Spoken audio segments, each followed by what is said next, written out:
অ্যানাস কিচেনে আপনাদের সবাইকে স্বাগত। আশা করি সবাই ভালো আছেন। আজকে আমি বানাবো ছোট মাছ দিয়ে চচ্চড়ি।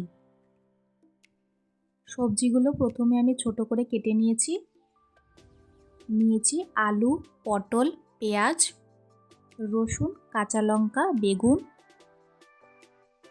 আমি এখানে 250 গ্রাম ছোট মাছ নিয়েছি। ভালো করে ধুয়ে নিয়ে হলুদ গুঁড়ো ও নুন দিয়ে ভালো করে মেখে নেব।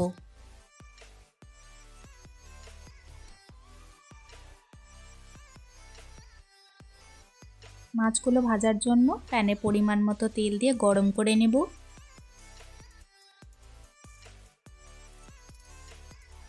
মাছগুলো ছেড়ে দিয়ে ভালো করে ভেজে নেব।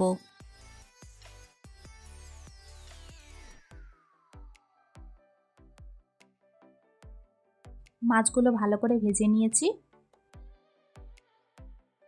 এখন কড়াইতে 2 টেবিল স্পুন তেল দিয়ে ভালো করে গরম করে নিয়ে কালো জিরে ও রসুন কুচি দিয়ে দিব।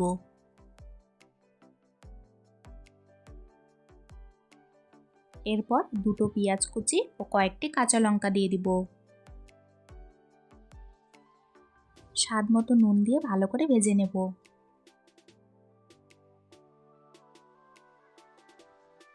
আজকের রেসিপিটা যদি আপনাদের ভালো লাগে আমার চ্যানেলটিকে লাইক, শেয়ার, সাবস্ক্রাইব করে আমার পাশে থাকবেন।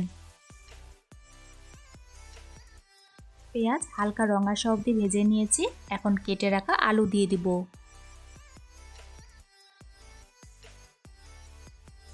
আলু দিয়ে নাড়াচাড়া করে নিয়ে 5 মিনিটের জন্য ঢাকা দিয়ে রেখে দেব।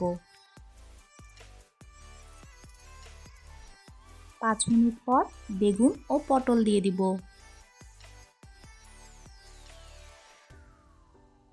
ভালো করে সবগুলো সবজি মিক্স করে নেব। সামান্য হলুদ গুঁড়ো দিয়ে দিলাম।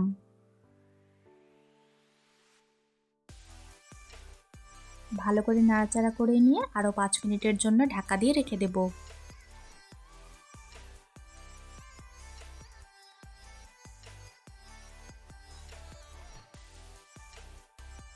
সবগুলো সবজি সেদ্ধ হয়ে গেছে। এরপর ভেজে রাখা মাছগুলো ছেড়ে দেব।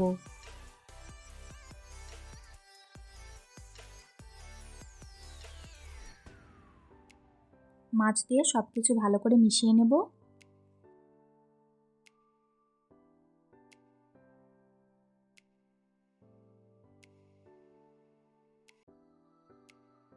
নামানোর আগে 1/4 টিস্পুন সাদা গোলমরিচ গুঁড়ো ছড়িয়ে দেব। চচ্চড়িতে গোলমরিচ গুঁড়ো দিলে স্বাদটা কিন্তু খুব ভালো আসে।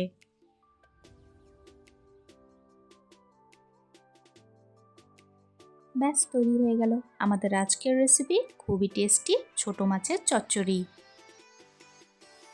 রেসিপিটি কেমন লাগলো অবশ্যই কমেন্টসে জানিও। চচ্চড়ি তো অনেকভাবে খাওয়া যায়, একবার আমার রেসিপিটি ফলো করে এইভাবে বানিয়ে খাবেন, আশা করি ভালো লাগবে। আজকের ভিডিও দেখার জন্য আপনাদের সবাইকে অনেক ধন্যবাদ। সবাই খুব ভালো থাকবেন।